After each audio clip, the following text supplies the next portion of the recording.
Welcome to all my friends and my students in my channel King Techno. Today I am talking about the next function related with the Python pandas, which is transform function and indexed and re-indexed function.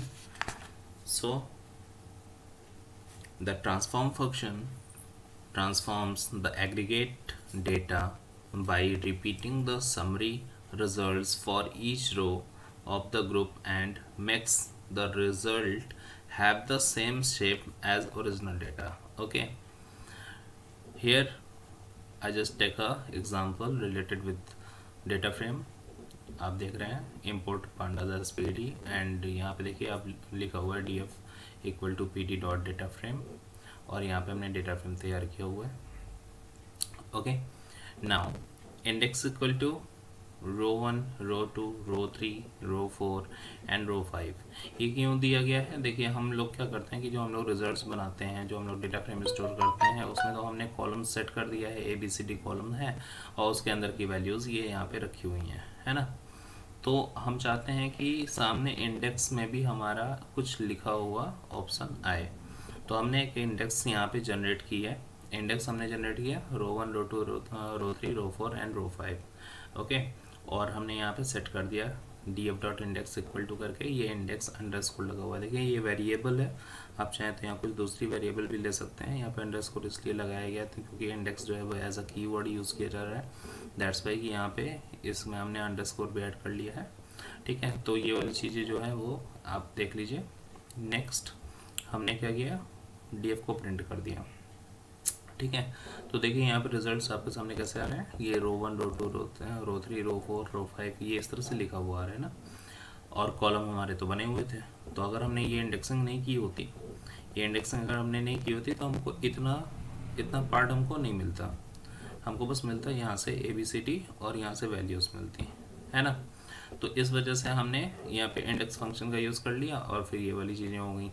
अब नीचे आते हैं next example में जहाँ पे transform function लगा हुआ है. ट्रांसफॉर्म फंक्शन क्या होता है वो भी हमने आपको बताया कि एक एग्रीगेट जितने भी हमारी वैल्यूज़ होती हैं उन वैल्यूज से रिलेटेड ये रो वाइज वैल्यूज़ जो होता है वो क्रिएट करता है. यहाँ पे देखिए हम लोगों ने क्या किया है, ये हमारा डेटा फ्रेम मौजूद है. इस डेटा फ्रेम में हमने ट्रांसफॉर्म फंक्शन का यूज़ किया और उसमें हमने दो फंक्शन ऐड कर दिए, स्क्योरिटी एंड एक्सप्रेशन.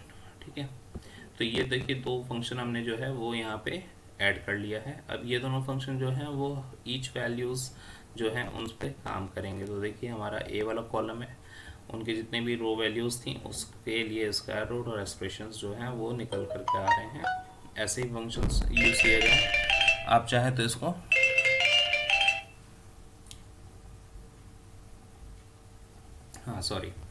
फ़ोन आ गया था.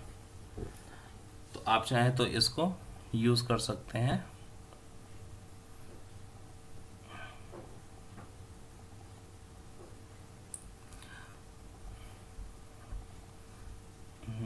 हमने एयरप्लेन मोड सेट किया.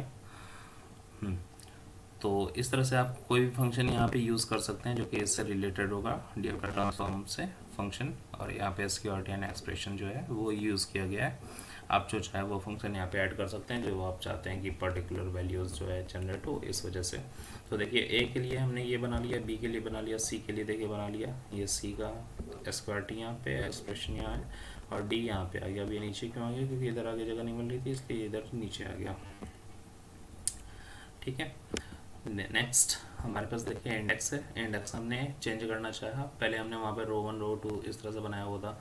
हम चाह रहे हैं कि उसको हटा करके हमने क्या करना है 1, 2, 3. तो हम लोग इस तरह से एक इंडेक्स फंक्शन होता है, इसको भी हम लोग यूज़ कर रहे हैं. ये इंडेक्स फंक्शन है.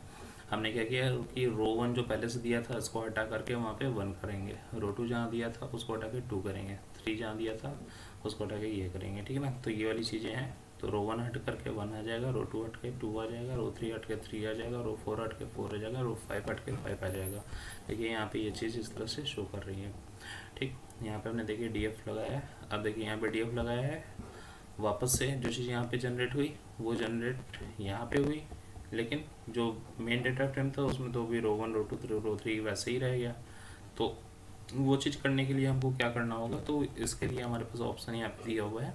जो हमने ऊपर लाइनें लिखी थी वो वैसे ही लिखनी है, साथ में कॉमा लगा के in place equal to true करना होता है, ठीक है। In place equal to true कर देंगे तो हमारा हमने जो यहाँ पे चेंजेस किया है ना वो परमानेंट हो जाएगा। तो अब ये 1 2 3 ये परमानेंट हो गया और वो रो वंस जो है वो हट गया। तो यहाँ से देखिए डी एफ हमने लगाया है, तो यहाँ से इस तरह से हमको इंडेक्सिंग जो है वो मिलना चालू हो गई है 1 2 3 4 5, और ये परमानेंट टाइप की हो गई। तो ये तरीका था जिसमें हम लोगों ने ये चीज़ यूज़ की। नेक्स्ट है हमारे पास री इंडेक्स। री इंडेक्स जो होता है वो क्या करता है, वो हमारे इंडेक्स में वापस से चेंजेस अप्लाई करने के लिए होता है। तो हमने री इंडेक्स कर दिया और वही चीज़ जो है वो QTR QT1 इस नाम को देख करके कर लिया, ठीक। ये हमारे पास इस तरह से वापस आ गया। तो हम लोग क्या कर रहे हैं, इंडेक्स वाले फंक्शंस को पढ़ रहे हैं जिसमें हमने इंडेक्स को पढ़ा है, री इंडेक्स को पढ़ा है, और आगे एक और फंक्शन होता है री इंडेक्स लाइक, ठीक है। तो यहाँ पे हम लोग इंडेक्स देख रहे हैं, तो QTR1 QTR5 QTR4 ये री इंडेक्स करके देखिए दिखा रहा है ना। ये यहाँ पे हमने 1 के बाद 5 किया, 4 किया, 3 किया, 2 किया, मतलब ये अनमैनेज्ड तरीके से लिखा गया है। QTR1 के बाद QTR5 QTR4 QTR3 QTR2 इस तरह से चीज़ें जो हैं वो यहाँ पे आ गई हैं। तो ये ऊपर नीचे चेंज हो गया है। वापस से DF करके देखते हैं तो देखिए नॉर्मली हम अगर नॉर्मली प्रिंट करके देखते हैं तो ये वाली चीज़ आती है। इसका मतलब क्या है कि ये सब जो है वो वर्चुअली बस दिख रही हैं, ये वापस हमारे मेन डेटा फ्रेम में चेंज नहीं है, ठीक ना। तो मेन डेटा फ्रेम हमारा ये है और उसमें हमारी वैल्यूज़ जो है वो नॉर्मल तरीके से लगी हैं अभी भी। हाँ देखिए इंडेक्सिंग जो हमारी हुई थी उस इंडेक्सिंग को री इंडेक्स हम लोग कर रहे हैं और एक्सेस 1 से इस बार कर रहे हैं। एक्सेस 1 मतलब कॉलम वाइज हम लोग करेंगे, तो यहाँ से चीज़ें जो हैं वो भी चेंज हो जाएंगी। देखिए यहाँ पे हमने री इंडेक्स किया है और ADBCEF हमने लगा दिया है, तो उस हिसाब से हमारा देखिए कॉलम जो है वो चेंज हो गया है। और इसमें देखिए E और F हमने एक्स्ट्रा ऐड कर लिया था, तो जो कि एक्स्ट्रा हमारे मेन डेटा फ्रेम में तो है नहीं, तो ये शो तो करेगा यहाँ पे, लेकिन वो हमारा जो है उन सब में एक वैल्यू शो कर देगा जिसको नन कहते हैं, ठीक ना। ये नन वैल्यूज जो होंगी वो शो कर देगा, चूँकि कोई वैल्यू है नहीं हमारे डेटा फ्रेम में, EF नाम का कोई कॉलम था नहीं, इस वजह से दिख तो रहा है, लेकिन ये चीज़ें जो है वो नन वैल्यू के साथ आएंगी। तो ये ऑप्शंस जो थे वो इस तरह से रखे गए हैं। इसके बाद एक री इंडेक्स लाइक करके फंक्शन आता है, उसका एग्जांपल यहाँ पे भी नहीं दिया हूँ, टाइम नहीं मिला। री इंडेक्स लाइक वाले में ऑप्शन क्या मिलता है कि जब हम लोग री इंडेक्स लाइक का यूज़ करते हैं तो फिर उसमें क्या होता है ना कि दो डेटा फ्रेम को आपस में कंपेयर किया जाता है। दो डेटा फ्रेम होंगे, पहला वाला जो डेटा फ्रेम होगा उसमें जो वैल्यूज़ रखी गई होंगी, कॉलम्स रखी गई होंगी, दूसरा वाला जो डेटा फ्रेम होगा उसमें जो कॉलम्स और वैल्यूज़ रखी गई होंगी, इन दोनों में जो कॉमन वैल्यूज़ आएंगी उन कॉमन वैल्यूज़ को लेकर के ही वो री इंडेक्स करेगा, ठीक ना। जो बाकी वैल्यूज़ होंगी वो चीज़ें जो हैं वो वहाँ से हट जाएंगी।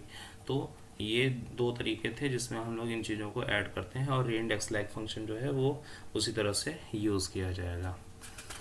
Thank you, have a nice day.